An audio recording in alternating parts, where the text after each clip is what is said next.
दोस्तों, एक अमीर घर की औरत ने अपने ही सौतेली बेटी को घर से निकालकर एक बूढ़े रिक्शावाले के साथ भेज दिया। लेकिन कुछ साल बाद वही लड़की इतनी बड़ी बन गई कि पूरे शहर के लोग उसका नाम इज्जत से लेने लगे। और जिस दिन उसकी सौतेली माँ मदद मांगने उसके दरवाजे पर पहुंची, उस दिन जो हुआ उसने सबको रुला दिया।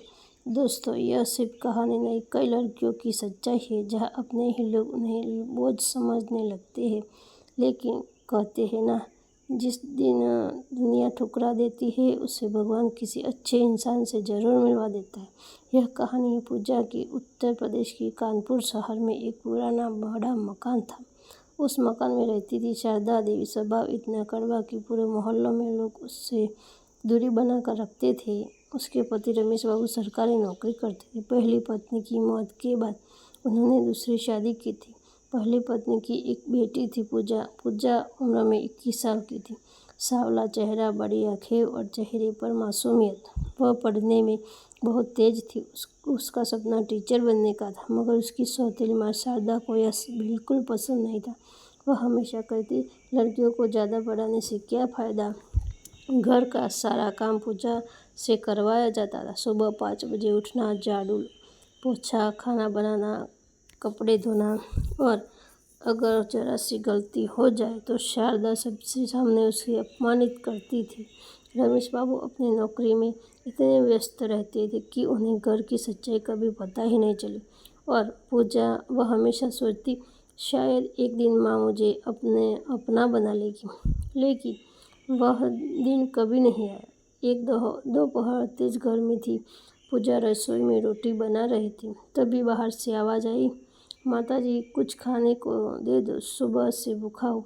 शारदा गुस्से में बाहर निकली। दरवाजे पर एक बूढ़ा रिक्शावाला खड़ा था। चेहरे पर पसीना, सफ़ेद बाल, फटे कपड़े और आंखों में थकान। उसका नाम हरि काका। वह पूरे शहर में रिक्शा चलाकर पेट पालता था, मगर उस दिन बीमार होने की वजह से काम नहीं कर पाया था। शारदा उसे देखकर ताना मारते हुए बोली, इतनी उम्र में भीख मांगते शर्म नहीं आती। हरि काका ने हाथ जोड़ लिए, बहन जी, भूख इंसान से सब कुछ करवा देती है। तभी पूजा पानी लेकर बाहर आई। उसने चुपचाप हरि काका को पानी दिया। हरि काका ने कांपते हाथों से गिलास लिया और बोले, बेटी, भगवान तुम्हें खुश रखे। तभी अचानक शारदा जोर से हंसने लगी। उसने पूजा का हाथ पकड़ा और हरि काका की तरफ बढ़ाते हुए बोली, ले जाओ इसे अपने साथ, वैसे भी मेरे किसी काम की नहीं है। यह सुनकर पूजा के पैरों तले जमीन खिसक गई। माँ, अब ये क्या कह रही है। लेकिन शारदा का दिल पत्थर बन चुका था। आज के बाद इस घर में तेरे लिए जगह नहीं है। पूजा की आंखों में आंसू आ गए। उसने अपने पिता की तरफ देखा, मगर वह ऑफिस गए हुए थे।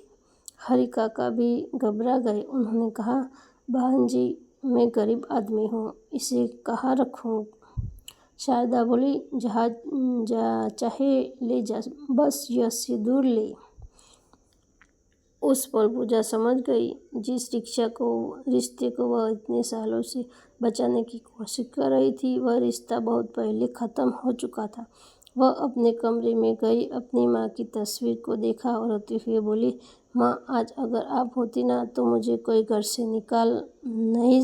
छोटा सा बैग उठाया, 2 जोड़ी कपड़े रखे और चुपचाप घर से बाहर निकल गए। हरि काका उसे रोकते रहे, मगर पूजा ने बस इतना कहा, जहाँ इज्जत ना हो वहाँ रहने का क्या फ़ायदा। शाम होने लगी थी। सड़क पर लोग अपने काम में व्यस्त थे, मगर पूजा की जिंदगी पूरी तरह बदल चुकी थी। हरि काका उसे शहर के पुराने रेलवे स्टेशन के पास ले गए। वहीं पास में उनकी छोटी सी झोंपड़ी थी। झोंपड़ी बहुत टूटी हुई थी। बरसात में पानी टपकता था, मगर वहाँ अपनापन था। हरि काका ने पूजा से कहा, बेटी, मेरे पास देने को कुछ नहीं है, लेकिन जब तक मैं जिंदा हूँ तुझे कोई तकलीफ नहीं होने दूँगा। यह सुनते ही पूजा रो पड़ी, क्योंकि पहली बार किसी ने उससे बोझ नहीं समझा था। अगले दिन सुबह हरि काका रिक्शा लेकर निकल गए। पूजा झोपड़ी साफ करने लगी। तभी उसकी नज़र एक पुरानी कॉपी पर पड़ी। उसमें छोटे छोटे अक्षरों में किसी बच्चे की लिखाई थी। पूजा ने पूछा, यह किसकी कॉपी है। हरि काका चुप हो गए। फिर धीरे से बोले, मेरी बेटी की। पूजा हैरान रह गई। हरि काका की आंखों भर आई।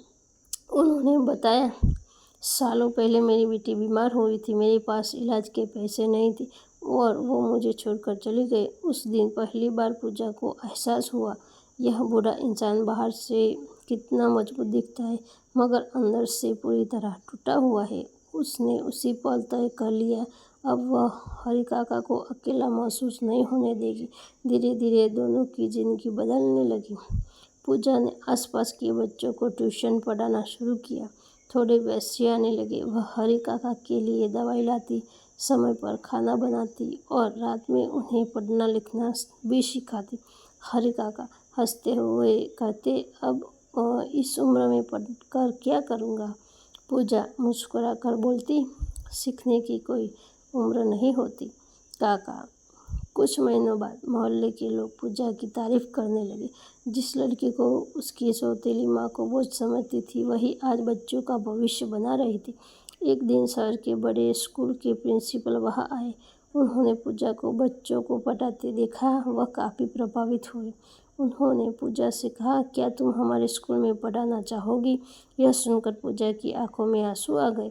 उसका सपना आखिर पूरा होने जा रहा था। धीरे धीरे उसकी ज़िंदगी बदलने लगी।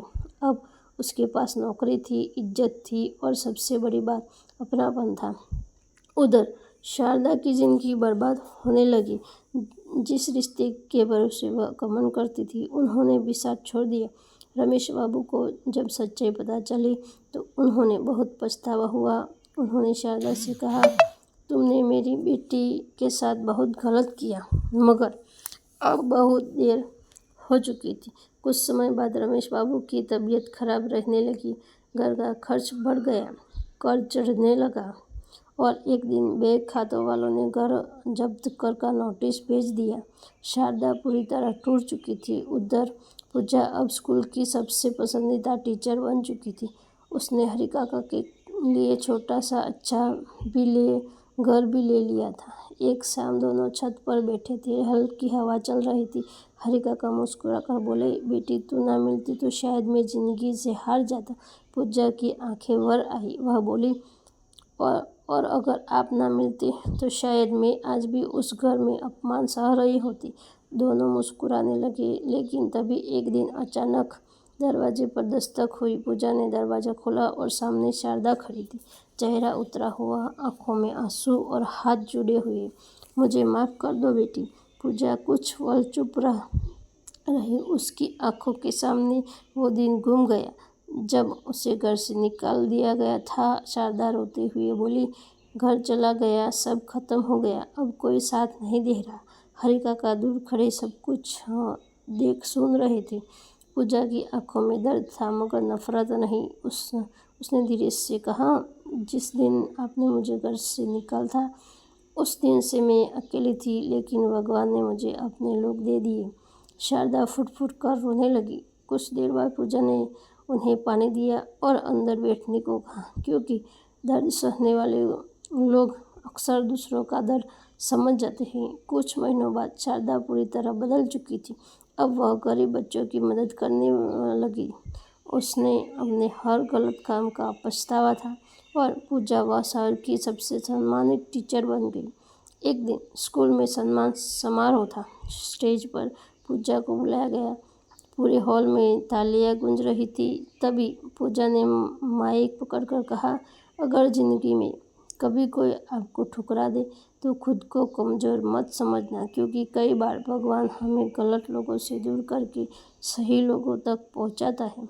पूरा हॉल तालियों से गूंज उठा। नीचे बैठे हरि काका की आंखों में आंसू बह रहे थे, लेकिन इस बार ये आंसू दर्द के नहीं, खुशी के थे। तो दोस्तों, यह कहानी हमें यही सिखाती है कि इंसान की किस्मत उसके कपड़ों या पैसों से नहीं, उसके दिल से होती है। और कभी कभी जिसे दुनिया सबसे छोटा इंसान समझती है, वही हमारी ज़िंदगी का सबसे बड़ा सहारा बन जाता है। अगर आपको यह कहानी पसंद आई हो तो वीडियो को लाइक करें, चैनल को सब्सक्राइब करें